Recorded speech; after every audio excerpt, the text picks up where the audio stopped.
नमस्कार, मैं मनमोहन मिश्र एक बार फिर आप लोगों के बीच एक बहुत ही गंभीर और बहुचर्चित मुद्दे को लेकर के आपके सामने हूं। वही नरेंद्र मोदी 17 तारीख को इस्तीफा देंगे या नहीं।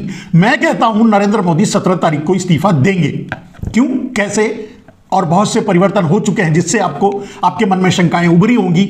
जैसे उपराष्ट्रपति चुनाव नरेंद्र मोदी जीत चुके हैं, सीपी राधाकृष्णन का कोई रोल नहीं, वो तो आपको भी पता है। कर बल छल दंड भेद सब का इस्तेमाल करके ईडी, सीबीआई, चुनाव आयोग और न जाने क्या क्या जितने भी संसाधन थे, बाकी ब्लैक मनी तो है ही है, सबका इस्तेमाल करके आखिरकार सारे सांसदों के अंतरात्मा को कुचलते हुए उनसे वोट करवा करके उपराष्ट्रपति चुनाव जीत चुके हैं नरेंद्र मोदी।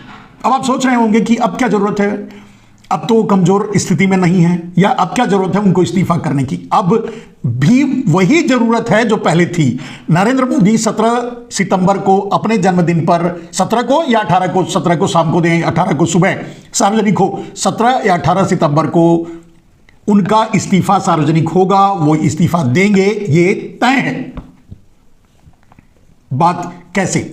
मेरे दोस्त, बहुत से बदलाव हुए। मैंने कहा कि नेपाल में हो रही घटना, नेपाल में हो रहे तूफान, आए हुए तूफान का असर हम पर, आप पर, देश पर, चाहे जो होगा हो नहीं है, क्या है पता नहीं। बिजनेस व्यापार पर जो असर होगा वो भी अलग है, लेकिन नरेंद्र मोदी के दिमाग पर इस बात का असर है कि यहां भी ऐसा कुछ हो सकता है। ये उनकी शंकाएं हैं। हालांकि भारत शांति प्रिय देश है, गांधी के रास्ते पर चलने वाला देश है।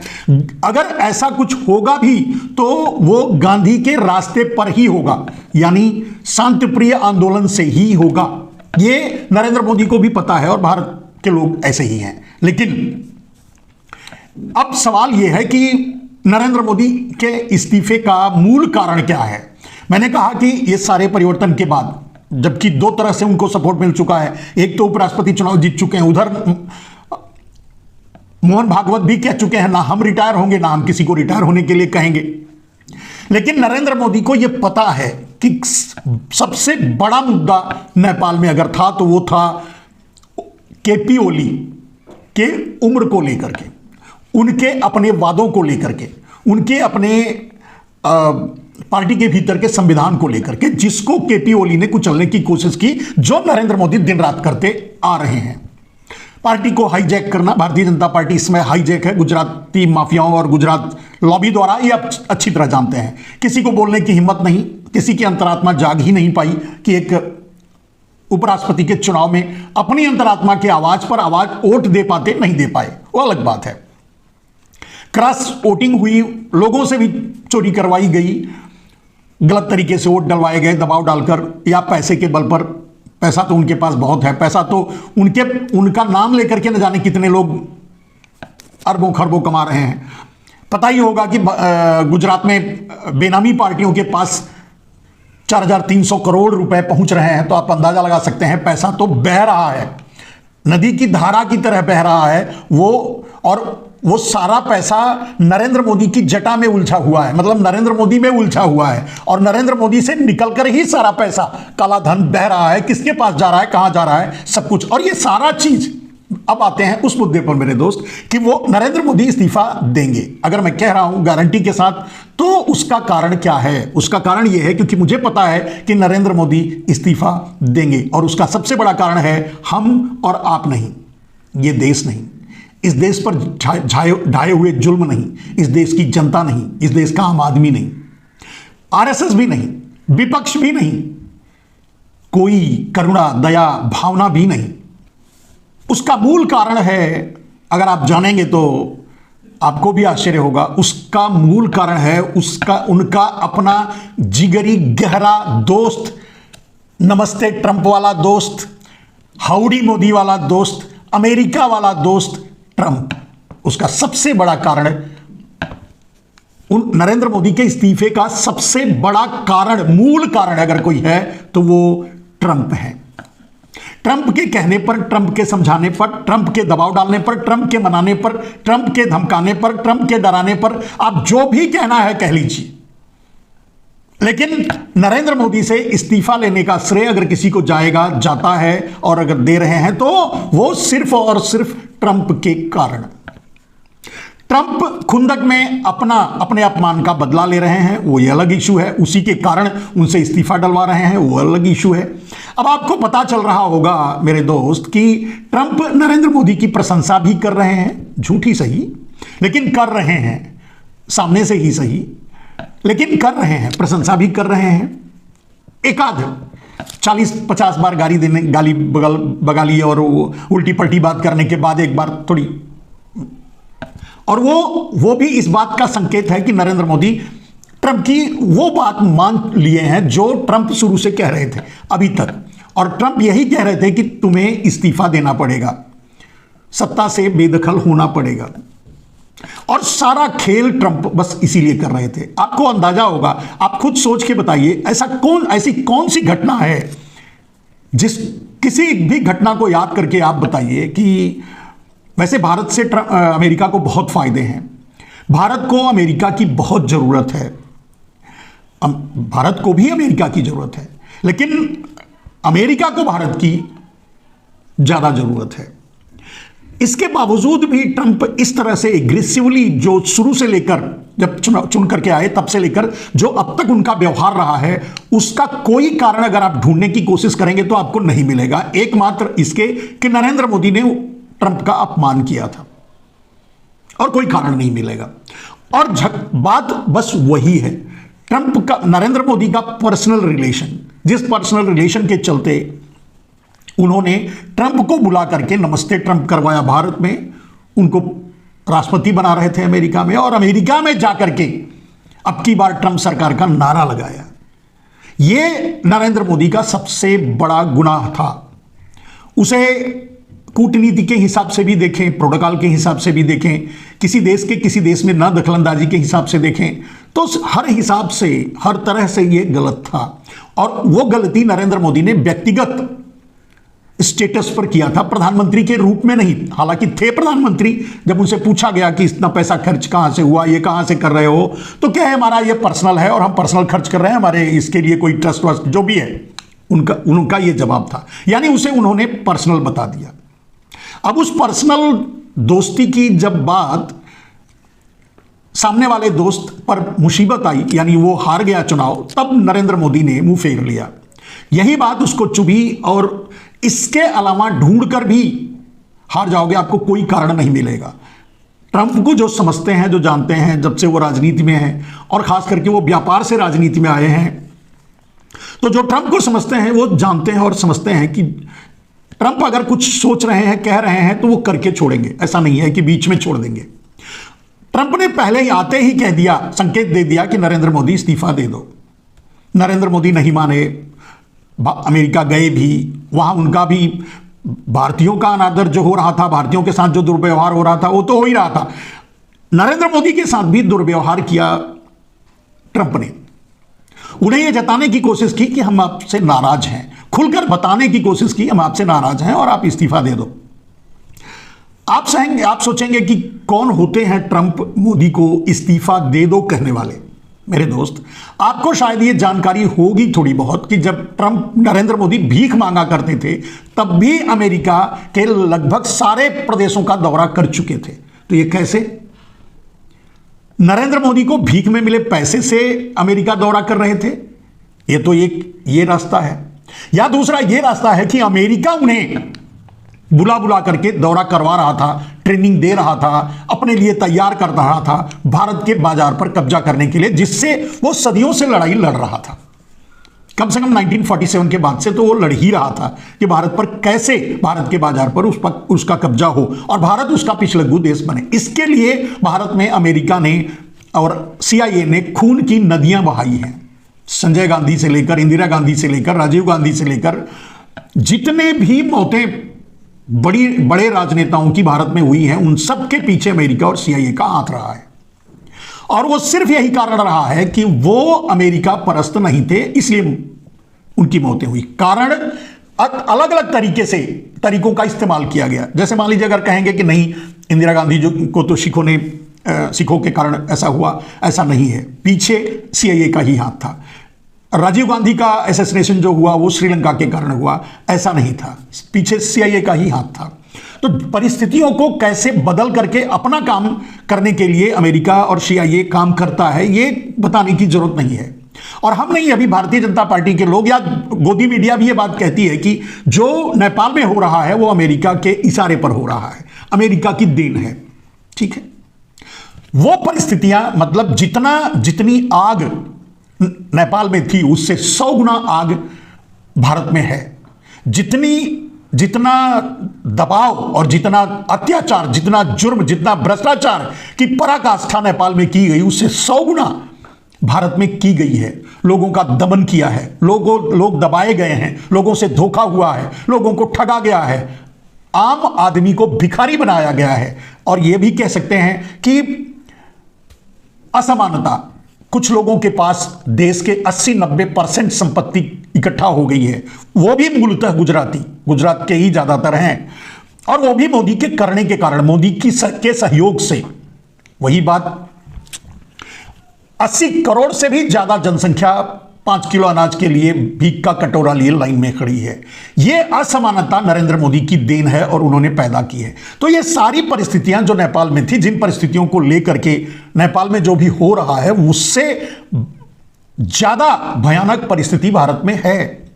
यह मैं नहीं कह रहा हूं, इस बात का इशारा तो सुप्रीम कोर्ट के जज शायद गवई साहब ने भी कहा कि पड़ोस में देखिए नेपाल में क्या हो रहा है। मेरे दोस्त, अब अगर सुप्रीम कोर्ट भी ये महसूस कर रहा है कि जो नेपाल में हो रहा है, जिसके कारण नेपाल में जो हो रहा है वो सारे कारण यहां हैं, इसका अर्थ तो यही होता है, हम भी वही कह रहे हैं। तो ये सारी परिस्थितियों को देखते हुए, और सबसे बड़ी बात अमेरिका और ट्रंप को इतने हल्के में नहीं लिया जा सकता। नरेंद्र मोदी भी ट्रंप को हल्के में नहीं ले सकते, इसीलिए तो युद्ध रुकवा दिए, सीज फायर करवा दिए ट्रंप के कहने पर। यह बात तो ट्रंप जग जाहिर कर चुका है 50 बार। सिर्फ यही बात नहीं है, ट्रंप, अमेरिका, हम आज अगर न्यू टेक्नोलॉजी को यूज कर रहे हैं, जैसे अगर हम आपसे बात कर रहे हैं या फोन कर रहे हैं, इस पर हम लाइव कर रहे हैं, ये सारी चीजें को चलाने वाले सारे सॉफ्टवेयर के सर्वर और सारे सॉफ्टवेयर का एकाधिपत्य अमेरिका के पास है, आप जानते हैं। यह सब कुछ एक दिन में बंद हो सकता है और यह काम आराम से ट्रंप कर सकता है। आप मोबाइल भी ऑन नहीं कर सकते, आप मोबाइल चला भी नहीं सकते बिना गूगल के, आपका सारे ईमेल्स ठप हो जाएंगे, बहुत कुछ। आप अंदाजा लगा के देखिए कितने हम आत्मनिर्भर हैं और कितने अमेरिका निर्भर हो गए हैं, और अब तो कितने चाइना निर्भर हो गए हैं नरेंद्र मोदी की देन के कारण। 70% भारत के बाजारों पर चीन का कब्जा हो चुका है। कल अगर हम चीन के सामने खड़े हो जाएं, मतलब इसीलिए लाल आंख नहीं दिखा पाते नरेंद्र मोदी, अगर खड़े हो जाएं और चीन इंपोर्ट रोक दे, मतलब हमें एक्सपोर्ट करना बंद कर दे, हमें एक्सपोर्ट करना, हम चीन से इंपोर्ट ना करें, हमें एक्सपोर्ट करना बंद कर दे, तो शायद हम खड़े हो जाएंगे, रुक जाएंगे, जहां रहेंगे वहीं रुक जाएंगे। इतनी निर्भरता बढ़ा दी है नरेंद्र मोदी ने। ये झूठा नारा देते रहते हैं कि स्वदेशी यूज करो, ये करो, वो सब कोई मतलब नहीं रहता, कोई मतलब नहीं है। उसी तरह से ट्रंप पर यानी अमेरिका पर भारत कितना निर्भर है, भारत की टेक्नोलॉजी कितना निर्भर है, भारत का फोन सिस्टम, कंप्यूटर, सर्वर, सब कुछ भारत में, जो जिसे हम कहते हैं हमारा UPI है या जो भी है, भारत से, अगर भारत के जो हैं वो भी उसी के से चलते हैं। मेरे कहने का मतलब दोस्त कि अगर ट्रंप नेपाल में ये सब करवा सकता है, अमेरिका करवा सकता है, तो भारत में बहुत आसानी से करवा सकता है, अगर करवाना चाहेगा तो। लेकिन फिलहाल अभी ऐसा नहीं है।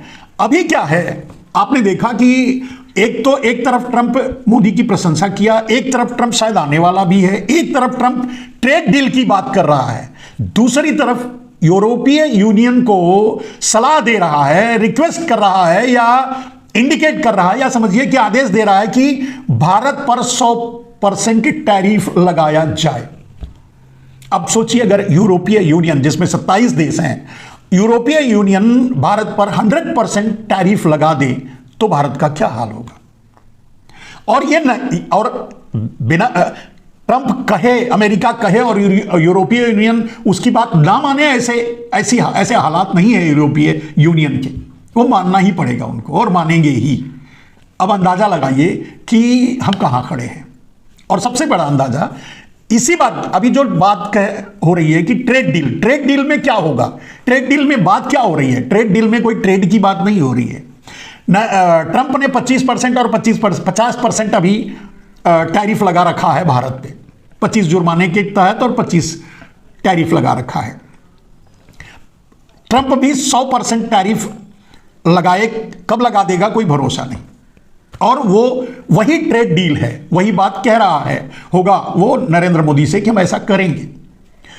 दूसरी तरफ यूरोपीय यूनियन को सामने कर ही रहा है। तीसरी बात कि अगर अब ट्रेड डील में क्या होना है, ट्रेड डील में कौन सी बात हो रही है, ट्रेड डील में क्या होगा, क्या निर्णय निकल के आएगा? आप समझ रहे हैं कि क्या ट्रंप कह रहा होगा कि ठीक है आप हम पे हमारे सामानों पर जीरो कर दीजिए? वो तो कर ही दिए नरेंद्र मोदी। हम आप पर 50% लगाते रहेंगे, वो तो लगा ही रहा है। बट डील में क्या होगा मेरे दोस्त? डील में कुछ नहीं होगा। ट्रंप जो टैरिफ लगाया है वो हटा लेगा। ट्रंप जो टैरिफ में डील लगाया है वो हटा लेगा। ट्रंप जो भारत को बार बार भारत का पीछा कर रहा है, वांटेडली अपमानित कर रहा है, वो नहीं करेगा। ट्रंप जो यूरोपीय यूनियन को भी उकसा करके या उसको सामने करके भी भारत को कसने की कोशिश कर रहा है, वो भी नहीं करेगा। लेकिन इस डील में है क्या? इस डील में बस इतनी सी बात है कि नरेंद्र मोदी इस्तीफा दे दो, सब ठीक हो जाएगा।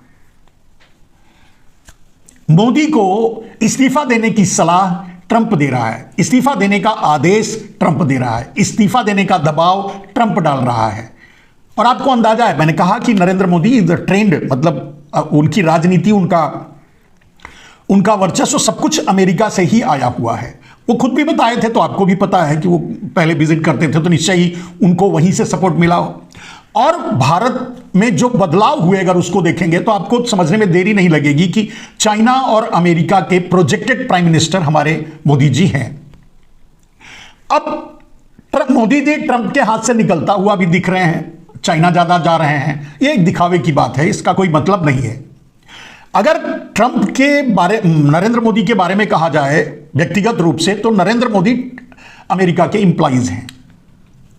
एक साधारण सी बात में अगर कहा जाए, भारत के प्रधानमंत्री है, उनका एक अलग रुतबा है, अलग बात है, भारत के गौरव की बात है, भारत के लिए बात है।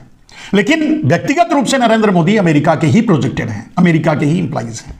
और उन्होंने आने के बाद चीन, मैंने कहा चीन का प्रोजेक्शन, तो चीन को 70% भारत के बाजार पर कब्जा करने देना और देने की कोशिश करते रहना और करवा देना, यह सब कुछ सिलसिलेवार जब देखेंगे तो यही हुआ है। उधर अमेरिका भारत के सामरिक बाजार, हथियार बाजार पर पूरी तरह से अब कब्जा कर चुका है। और यही अमेरिका चाहता था, मूल्य अमेरिका चाहता था कि भारत अमेरिका का पिछलग्गू बन के रहे, क्योंकि एशिया में भारत से ज्यादा संपन्न कोई ऐसा देश नहीं है जिसकी जरूरत अमेरिका को हो, जिसकी जरूरत अमेरिका को। और अमेरिका के लिए मैंने कहा कि भारत दुनिया का सबसे बड़ा बाजार है, तो इस बाजार को कोई भी गंवाना नहीं चाहेगा। जबकि देश में दलाल बैठे हों बाजार को उसके हवाले करने के लिए, तो कौन छोड़ेगा? तो अमेरिका भी भारत के बाजार को नहीं छोड़ना चाहेगा, नहीं दुश्मनी करके कुछ नहीं करेगा। उसका मकसद, यानी ट्रंप का मकसद व्यक्तिगत है। ट्रंप का जो बदला है वो व्यक्तिगत है। नरेंद्र मोदी ने उसका अपमान किया और मोदी को ट्रंप अपमानित करना चाहता है, और उस अपमानित करने का अंतिम पड़ाव है नरेंद्र मोदी का इस्तीफा, जो कि नरेंद्र मोदी को 17 सितंबर को देना ही पड़ेगा। इसीलिए मैंने कहा कि वो हमारी, आपकी, देश की, सबको खड्डे में डाल देंगे, पैरों तले रौंद सकते हैं, लेकिन अपने आका अमेरिका को ऐसा नहीं कर सकते। अब इसको किसी भी तरह से अंदाजा लगा लीजिए, आजमा लीजिए। चीन हमारा साथ देगा, इसके बारे में सोचा ही नहीं जा सकता। चीन हमारे यहां व्यापार करेगा, हमसे पैसा ले जाएगा, बस इतना ही कर सकता है। चीन हमारा साथ नहीं दे सकता। लेकिन अमेरिका जब चाहेगा तो पाकिस्तान को आगे करके हमको बर्बाद कर सकता है, युद्ध में झोंक सकता है, और कर देगा अगर नरेंद्र मोदी 17 तारीख को इस्तीफा नहीं देंगे। इसलिए नरेंद्र मोदी के पास कोई विकल्प नहीं है 17 तारीख को, 17 सितंबर को इस्तीफा देने का, जो भी कारण हो। और बाकी नैतिकता से भी उन्हें इस्तीफा देना चाहिए, क्योंकि उनकी ही बात, उनके ही लोग, उनका ही संविधान, उन्होंने ही लोगों को भेजा। बड़े बड़े नेताओं को, जिनका नाम गिनाने की जरूरत नहीं है, जो कद्दावर नेता थे, जो सक्रिय थे, जो अब रह सकते थे। आडवाणी तो फिर से एक बार चाहते थे कि वो उनके नाम पर चुनाव लड़ा जाए, वही प्रधानमंत्री के कैंडिडेट बने, लेकिन नरेंद्र मोदी ने उन्हें नेपथ्य में धकेल दिया उम्र का तकाजा बता करके। तो आज वो अपनी बातों से पीछे नहीं हट सकते। चलिए, देश, भारत देश, अगर मान ली, हम ये भी मान लें कि भारत हमेशा कायरों का देश है और ये इतना उग्र नहीं हो पाता, सामने नहीं आ पाता, अगर ऐसा हो भी तो भी परिस्थितियां ऐसी हैं कि नरेंद्र मोदी को बात माननी ही पड़ेगी। अगर बगावत देश करे या ना करे, नरेंद्र मोदी अगर 17 सितंबर को इस्तीफा नहीं दिए, अगर वो ट्रंप को भी ओवरटेक करने की कोशिश किए, तो भारतीय जनता पार्टी में ही खुलेआम बगावत हो जाएगी नरेंद्र मोदी के उम्र को लेकर के। यही सबसे बड़ा कारण बनेगा भारतीय जनता पार्टी में बड़ी बगावत और भारतीय जनता पार्टी के बिखराव की और टूट की, जो कि शायद अगर समझदार होंगे तो नरेंद्र मोदी नहीं होने देंगे, नहीं होने देना चाहेंगे। इज्जत से, मर्यादा से मार्गदर्शक मंडल में चले जाएंगे और यही उम्मीद की जाती है। हालांकि मैंने कहा कि इसके पीछे पूरा श्रेय अगर हम जैसे लोग जो अंदर की बातों को समझते हैं, स्टडी करते हैं, उनसे पूछोगे तो कहेंगे, हम यही कहेंगे कि वो ट्रंप के कारण इस्तीफा दे रहे हैं और देंगे। लेकिन सच तो ये है मेरे दोस्त, ये सच है, लेकिन वो दिखावे के लिए ही सही अपनी पार्टी का संविधान का नाम लेकर, अपनी पार्टी के नियम का नाम लेकर, आरएसएस की बात करके, पार्टी के हित की बात करके इस्तीफा देकर इज्जत से मार्गदर्शक मंडल में चले जाएं। यही नरेंद्र मोदी के लिए सबसे उचित होगा।